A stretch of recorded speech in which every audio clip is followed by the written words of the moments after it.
আজকে বানিয়ে দেখাবো ছোলার ডালের ডালনা। তাহলে কি কি লাগছে দেখো। ছোলার ডাল নিয়েছি, এটাকে মোটামুটি 2-3 ঘন্টা জলে ভিজিয়ে রাখবো। আর নিয়েছি ডুমডুম করে কেটে রাখা আলু, এখানে আদা আছে, টমেটো আছে একটা বড় সাইজের, এই দুটোকে পেস্ট করে নেব। আর যা যা উপকরণ লাগবে রান্না করতে করতে দেখিয়ে দেব। তাহলে চলো শুরু করে দিই ছোলার ডালের ডালনা। দেখো, ডালটা গ্রাইন্ডারে পেস্ট করে নিয়েছি, এর মধ্যে 5-6টা কাঁচা লঙ্কা দিয়ে পেস্ট করেছি। এবার এই পেস্টটার মধ্যে কিছুটা বেসন, নুন, হলুদ আর সামান্য একটু চিনি দিয়ে ভালো করে ব্যাটারটা মেখে নেব। দেখো সুন্দর করে ব্যাটারটা তৈরি হয়ে গেছে। এবার আমি এক এক করে এগুলোকে ভেজে নেব। ভাজার জন্য কড়াইয়ে তেল দিয়ে দিয়েছি, সাদা তেল। এবার বড়াগুলোকে এক এক করে ভেজে নেব।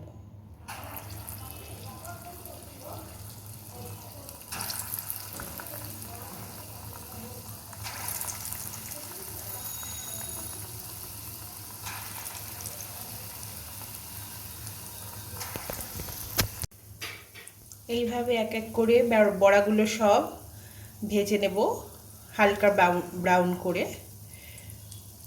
মিডিয়াম আছে। এক সাইড ভাজা হয়ে গেছে, এবার উল্টে দেব।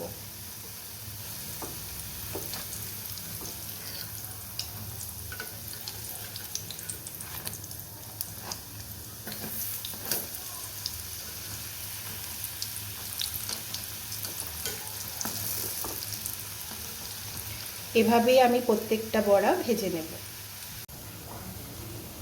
এ পাশটাও ভাজা হয়ে গেছে, এবার আমি অন্য একটা পাত্রে তুলে নিচ্ছি।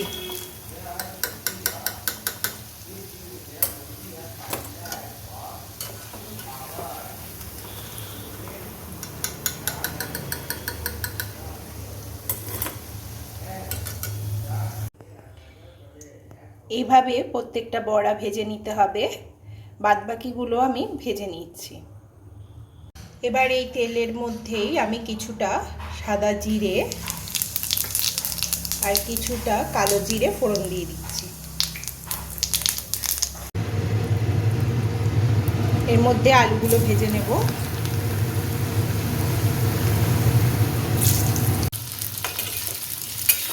আলুগুলো হালকা করে ভাজবো। এরকমভাবে হালকা ব্রাউন করে ভেজে নিয়েছি, এবার আলুগুলোকে তুলে নেব।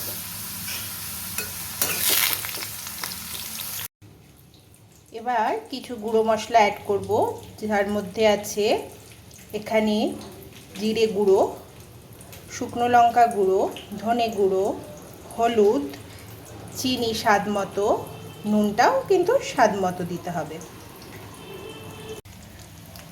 এই আলু ভাজার মধ্যে মশলাগুলো সব দিয়ে দিচ্ছি।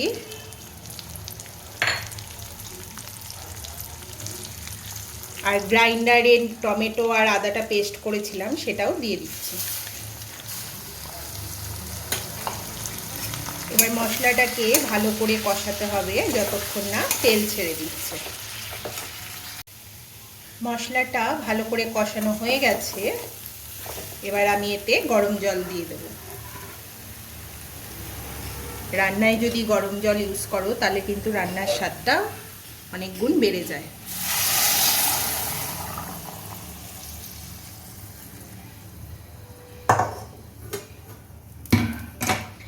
এবার যতক্ষণ না আলুগুলো ভালো করে সেদ্ধ হচ্ছে ততক্ষণ ফুটিয়ে নেব।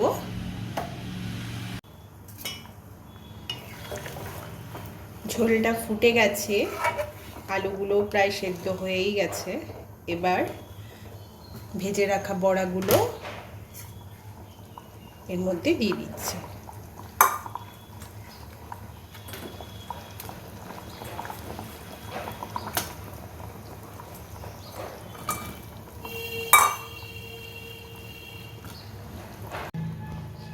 দেখো ডালনাটা একদম রেডি হয়ে গেছে। এবার এতে কিছুটা ঘি অ্যাড করে দেব। এই ঘিটা আমি বাড়িতে নিজে তৈরি করেছি, এই ঘিটাই অ্যাড করছি। আর দিয়ে দেব কিছুটা গরম মশলা গুঁড়ো। এবার গ্যাসটা বন্ধ করে তারপর আমি অন্য একটা পাত্রে নামিয়ে দেখাচ্ছি কেমন হয়েছে। দেখো ছোলার ডালের ডালনাটা একদম রেডি হয়ে গেছে। আমি যেভাবে তৈরি করলাম তোমরাও বাড়িতে একইভাবে তৈরি করে দেখো, খুব সুন্দর লাগবে খেতে গরম গরম ভাত দিয়ে। আমার এই রান্নাটা যদি তোমাদের ভালো লাগে তাহলে প্লিজ লাইক করো, বন্ধুদের সাথে শেয়ার করো, সাবস্ক্রাইব করো, আমার চ্যানেলটাকে একটু ফলো করে দিও, আমার পাশে থেকো।